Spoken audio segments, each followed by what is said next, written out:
Hello बच्चों, let's read the question. कह रहा है match the column. Column first में कुछ कंपाउंड दे रखे हैं, कॉलम सेकंड में ऑक्सीडेशन स्टेट है सल्फर की, इनको मैच करना है। ओके, ऑक्सीडेशन स्टेट होता है किसी भी कंपाउंड में एक एलिमेंट पर आने वाला वो चार्ज जो उसके ऊपर तब आएगा जब कंपाउंड के सभी बॉन्ड्स को माइनिक मान के तोड़े।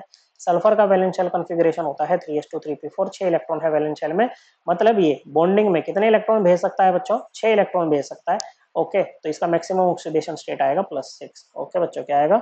+6 यहाँ पर आएगा। और जैसे सबसे पहला है आपका H2SO3, यहाँ पर सल्फर का एक्स मान लो बच्चों, आप क्या मान लो? एक्स मान लो इसका ऑक्सीडेशन स्टेट। ओके बच्चों, तो क्या हो जाएगा बच्चों? ये हो जाएगा x प्लस 2 इंटू +1 हाइड्रोजन के लिए, और ये ऑक्सो एसिड है बच्चों। ओके, मतलब ऐसी एसिड जिसमें ऑक्सीजन के साथ में हाइड्रोजन लगा होगा। तो इनमें ऑक्सीजन का जो ऑक्सीडेशन स्टेट लोगे बच्चों, यहाँ पर जैसे दे रखा -2 लोगे। ओके बच्चों, +3 into -2 equal to 0। Overall charge के इक्वल पुट करते हैं बच्चों, तो x की वैल्यू क्या आ जाएगी बच्चों? यहाँ से ये आ जाएगी आपकी +3। क्या आ जाएगी बच्चों? x की वैल्यू आ जाएगी +3। ओके, नहीं +3 आएगी ना बच्चों, -6। ओके बच्चों, ये हो जाएगा, हाँ नहीं +4 आएगी ना बच्चों, क्या आएगी? +4 आएगा। ओके, तो ये है आपका, ये जो है वो एस से मैच करेगा, बाकी दो आपके एलिमिनेट हो गए बच्चों। Okay, next is peroxy monosulphuric acid. Okay बच्चों, अब जैसे यहाँ पर इन्होंने दे दिया परोक्सी लिंकेज है। ओके बच्चों, इसमें ना परोक्सी लिंकेज होती है बच्चों। तो ऐसे में ना देखो, अगर आप इसको ऐसे करोगे ना H2SO5, इसका x मान के करो बच्चों, तो कितना आएगा? x+2 into +1 +5 into -2 equal to 0 बच्चों। तो यहाँ से x की वैल्यू +8 आएगी, जबकि +8 तो हो ही नहीं सकता बच्चों, मैक्सिमम ही +6 है। क्या है बच्चों? मैक्सिमम ही +6 है। तो ऐसे में फायदा है कि हम इसका स्ट्रक्चर बनाए बच्चों। ऐसे होगा बच्चों, पर ऑक्सी लिंकेज है बच्चों, खुद ही कह रहा है पर ऑक्सी मोनोसल्फ्यूरिक एसिड है। सल्फर और ऑक्सीजन के बीच में कितने बॉन्ड है बच्चों? सल्फर और ऑक्सीजन के बीच में 6 बॉन्ड है।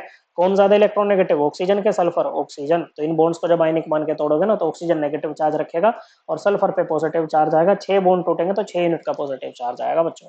तो +6 है यहाँ पर। तो ए का क्या आया था बच्चों? ए का एस आया, बी का आया है आर। ओके बच्चों, सॉरी बच्चों। Next is dithionic acid H2S2O6। Okay बच्चों, क्या है? H2S2O6, इसका x मान लो यहाँ पर, ये हो जाएगा 2x+2 into +1 +6 into -2 equal to 0। Okay बच्चों, तो यहाँ से कितना आ जाएगा बच्चों? -12, और x की वैल्यू आ जाएगी +5। ओके बच्चों, क्या आएगी? x की वैल्यू +5, तो ये p से मैच करेगा बच्चों। नेक्स्ट है आपका डाइथायोनस एसिड। क्या है? डाइथायोनस एसिड है आपका। ओके बच्चों, H2S2O4, इसका यहाँ पर x मान लो, तो ये हो जाएगा 2x plus 2 into +1 +4 into -2 equal to 0 बच्चों। ओके, तो ये हो जाएगा -8, और यहाँ से -6 बनेगा बच्चों।